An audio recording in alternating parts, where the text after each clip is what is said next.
So yes, let me try to wrap up today, paint a picture around how we envision what are the basis for the $100 million ambition by 2020. So first of all, just a short look back saying what was it we set out to do in 2016 on the Capital Markets Day. We really established a growth strategy, not only for a shorter period of time, but actually for a longer period of time. We set out a very ambitious goal of $100 million by 2020, and we actually started to accelerate investments both in our product portfolio, but also in sales and marketing. And we have seen actually some great results out of that during 2016. We have a leading product portfolio. We have some very solid customer base, strategic industry-leading customers, and actually also seen new paths to sales and enhanced marketing all throughout 2016. So that is super interesting and give us a fantastic platform also moving forward. I think what we have seen today and what is maybe the most important thing happening recently, that is actually a very strong validation of a lot of the assumptions we did throughout 16, backed up by the markets. So as I think both Danji and Eric alluded to, is basically that entire industry is backing up to our dock. So we have a huge experience within the field of FPGA technology, and where maybe 5 years ago that was a word that very few was actually able to say and understand. We have an entire industry today that is actually coming around saying that this is actually the core technology of which we are going to build an entire cloud ecosystem around, which is super interesting, and actually allows us to start not maybe from scratch, but actually doing a lot of other things as people now start to understand the implication of actually being able to master these technologies.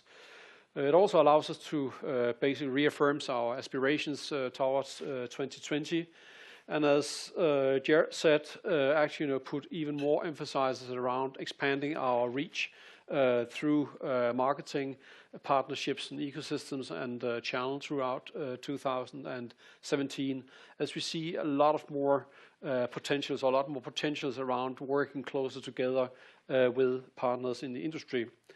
And that basically leading to being perceived as the leader within SmartNIC technologies and solutions moving ahead. So I'm super excited about basically having this as a stepping stone today and telling you about all these different initiatives. And if we take it down to some more concrete stuff, you say that the foundation here, all the leading technology is in place. So we have the leadership within FPGA-based solutions, which actually will be the very important part of every networking industry going forward. I also think that we have today talked about and shown how we can expand on our core, taking advantages of things happening with SmartNICs opportunities within the cloud, and that being a way of accelerating our growth. We also talked about that this is not a completely new thing. It's about repackaging, deaggregating what we do today. So a lot of the things we do today can actually be done in another way by repackaging. We can deaggregate hardware from software. We have tremendous amount of assets that actually can be marketed in different ways. And we strongly believe that by enabling a ecosystem and partnership, there's upside potentials to what we are currently doing. So firm execution on the strategy would basically lead us into how we believe that accelerated growth towards 2020 is achieved. First of all, I think it's very important to recognize the fact that we have a very strong and robust portfolio of current customers that provides a very stable and solid business foundation moving forward. So that's based on our current product portfolio. We also, throughout 2016, have demonstrated a very strong and enhanced customer portfolio with industry-leading strategic customers built upon very strong relationships. And I know that we from time to time try to release as many names as possible, and we've done so over the year of 2016. It's also a fact that we have many more customers in the pipe, and even, I would say, very, very interesting customers in the pipe that we unfortunately still cannot talk publicly about. We, of course, hope to be able to do that also over the course of 2017. And then finally, on top of these things, we strongly believe that the emerging smart NIC opportunities is actually what can further fuel accelerated growth towards 2020, and basically driven by the digital transformation and the migration to the cloud that we've just talked about today. Both we have talked about in terms of Jared and Danjo, and also the very important part around security that Ron actually started out the session about talking to earlier today.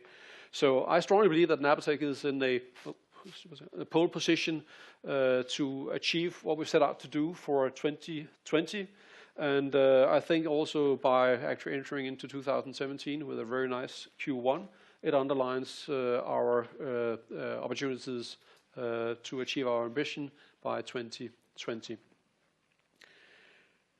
With that being said, just reiterating management outlook. So revenue growth in the 10 to 20%, gross margins around 68% for the year, and an EBITDA margin around 20%. I'd also like to, just as a final thing here, actually point your interest towards some of the many different vehicles we have for providing information. So if you've not done so already, please sign up for our newsletters, and there's both a possibility to do that on Napatech and on OSE, and you're also able to follow us on some of the social medias to learn more about what we're doing and industry trends as well.